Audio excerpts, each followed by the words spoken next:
वाहिनी क्लासेस में आप सभी का स्वागत है। आज हम आपको क्लास 11th के मैथ का एक्सरसाइज 1.5 का क्वेश्चन नंबर 6 और क्वेश्चन नंबर 7 को सॉल्व करवाएंगे। उससे पहले हम आप सभी को एक गुणधर्म के बारे में बताएंगे जो कि अपने आप में बहुत ही इम्पॉर्टेंट है। देखिए, गुणधर्म फर्स्ट है, ये पूरक समुच्चय के गुणधर्म होते हैं कि अगर ए कोई समुच्चय है उसका यूनियन निकालना हो और उसका पूरक, देखिए ए और फिर ए का पूरक और उसका यूनियन निकालना हो तो ये हमारा हो जाता है सार्वत्रिक समुच्चय के बराबर। इसका मतलब ये है ए यूनियन ए डैश बराबर होता है यूनिवर्सल सेट जिसे कहते हैं सार्वत्रिक समुच्चय। फिर उसके बाद ए इंटरसेक्शन अगर ए डैश है तो ये बराबर होता है फाई जिसे कहते हैं रिक्त समुच्चय। यहाँ पे जब यूनियन रहेगा तो यू के बराबर होगा और ये जब इंटरसेक्शन रहेगा तो फाई के बराबर होगा। देखिए यहाँ पे ए है, यहाँ पे ए डैश है, सिर्फ आप अंतर समझिएगा कि दोनों में अंतर क्या है, इसलिए आपको ये याद भी हो जाएगा जल्दी। फिर उसके बाद सेकेंड रूल है कि अगर ए यूनियन बी का पूरक समुच्चय निकालना हो तो वहाँ पे आप कह सकते हैं ए का पूरक और उसका इंटरसेक्शन लेंगे, फिर बी का पूरक का। ए का पूरक और बी का पूरक का अगर आप इंटरसेक्शन लेंगे तो वो ए यूनियन बी के पूरक के बराबर होगा। फिर ऐसे ही ए इंटरसेक्शन बी का अगर पूरक समुच्चय निकालना हो, ए इंटरसेक्शन बी पूरे का पूरक समुच्चय अगर निकालना हो तो ए का पूरक यूनियन बी का पूरक होता है। फिर नेक्स्ट है ए का पूरक दिया हो, मतलब देखिए डबल डैश है यहाँ पे, ए का पूरक अगर निकालना हो तो ये ए के बराबर होगा। फिर उसके बाद फाई का अगर पूरक निकालना हो तो ये यूनियन के बराबर होगा, अगर यूनियन का पूरक निकालना हो तो ये फाई के बराबर होगा। ये था गुणधर्म जो आपको याद करना बहुत ही ज़रूरी है और ये बहुत ही अपने आप में इम्पॉर्टेंट भी है। चलते हैं क्वेश्चन नंबर 6 पर।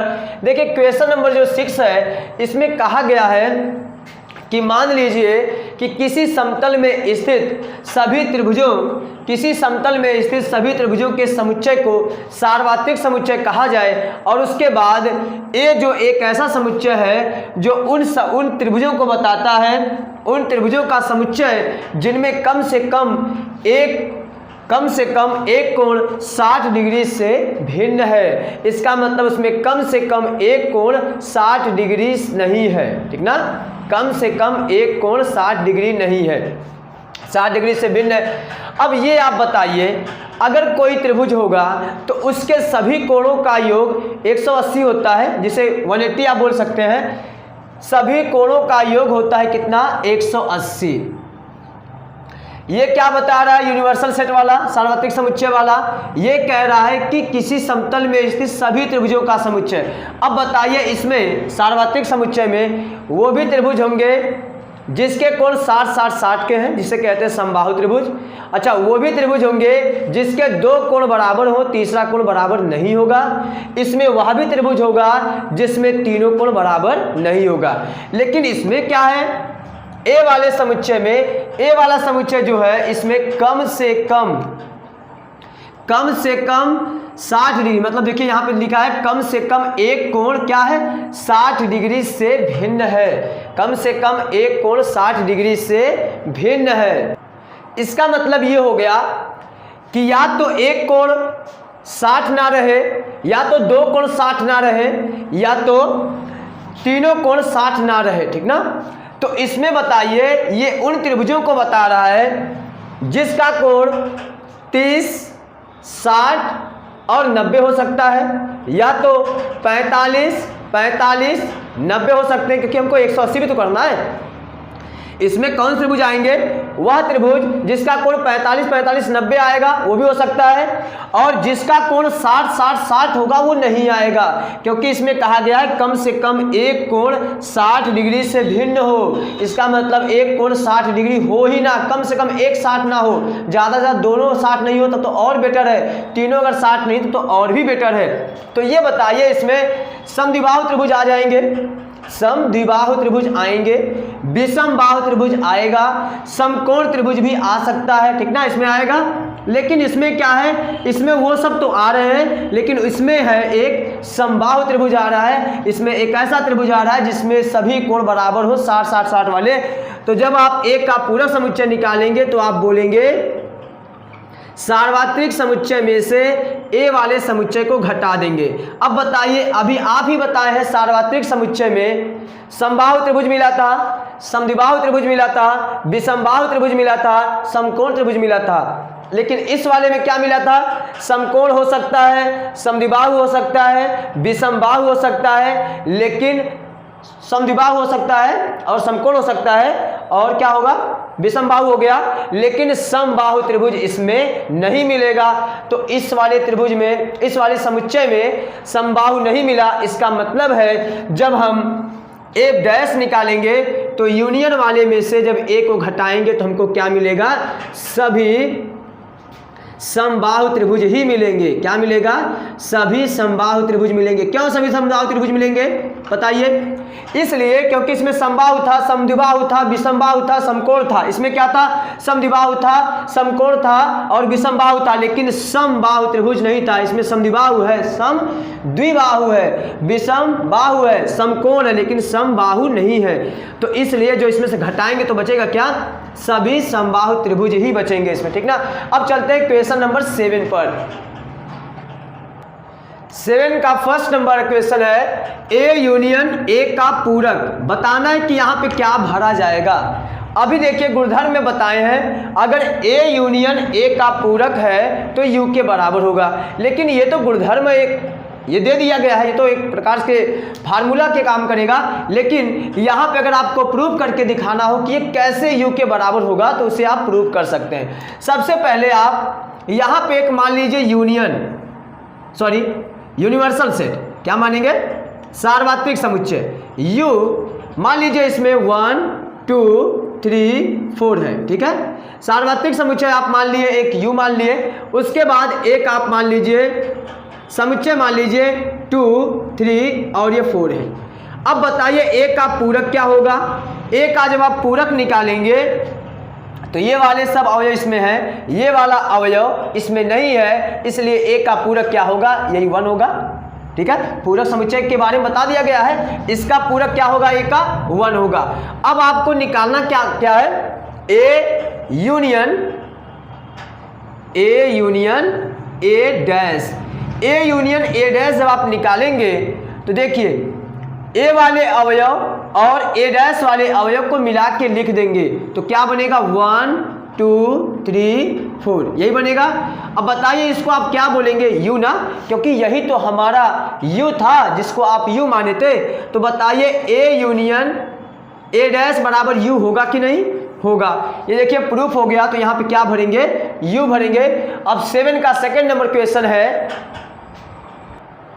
फाई का पूरक फिर उसके बाद इंटरसेक्शन ए, ये दे दिया गया है। अब देखिए ये बताना है कि यहाँ पे भरा क्या जाएगा। सबसे पहले आप उसी तरीके से एक सार्वत्रिक समुच्चय यू मान लीजिए, यू में फिर वही दिखा दीजिए 1 2 3 4 या आप कोई दूसरा भी अवयव ले सकते हैं, ठीक है। अब उसके बाद ए में दिखा दीजिए 2 3 या 2 4, ठीक है। ए में कुछ अवयव दिखा दिए, यू में कुछ अवयव दिखा दिए। अब बताइए यू का अगर ये फाई का अगर पूरक समुच्चय निकालना हो तो ये क्या होता है? फाई का अगर पूरक समुच्चय निकालना हो, ये देखिए गुणधर्म है, फाई का पूरक समुच्चय क्या होगा? यू के बराबर ना। फाई का पूरक समुच्चय क्या होगा? यू के बराबर। अब यहाँ पे अगर हम फाई का पूरक की बात करें तो यहाँ पे यू लिखेंगे।